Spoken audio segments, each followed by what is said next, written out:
আজ 7ই ফেব্রুয়ারি বুধবার Islamic calendar অনুযায়ী 27শে রজব পবিত্র শবে মেরাজের রাত মারগাম খানকাহে কাদেরিয়ায় নির্মিত মসজিদুল গৌসিল আজম পাকের শুভ উদ্বোধন সম্পন্ন হল। সুফি কাদেরিয়া তরিকার প্রতিষ্ঠাতা বড় পীর সাহেব গৌসুল আজম দস্তগীর হযরত আব্দুল কাদের জিলানী আলাইহিসসালামের নাম পাকের সঙ্গে সম্পৃক্ত এই মসজিদের উদ্বোধন করলেন তাঁরই 23তম বংশধর এবং একই সঙ্গে ইসলাম ধর্মের প্রবর্তক হযরত মুহাম্মদ সাল্লাল্লাহু আলাইহি ওয়া আলিহি ওয়াসাল্লামের 36তম বংশধর সিলসিলায়ে কাদেরিয়ার বর্তমান সাজ্জাদানশীন হুজুর পাক হযরত সৈয়দ শাহ ইয়াসুব আলী আল কাদেরী আল বাগদাদী। 2015 সালের 4ই আগস্ট এই মসজিদের ভিত্তিপ্রস্তর স্থাপন করেছিলেন তৎকালীন সাজ্জাদানশীন বড় হুজুর পাক হযরত সৈয়দ শাহ রশিদ আলী আল কাদেরী আল বাগদাদী।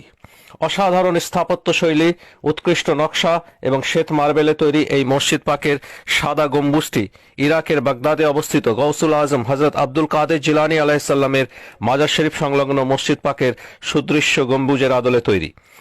আজ থেকে প্রায় 250 বছর আগে হযরত মুহাম্মদ সাল্লাল্লাহু আলাইহি ওয়া আলিহি ওয়াসাল্লামের 28তম এবং বড় পীর সাহেব আব্দুল কাদের জিলানী আলাইহিসসালামের 15তম বংশধর হযরত সৈয়দ শাহ আব্দুল্লাহ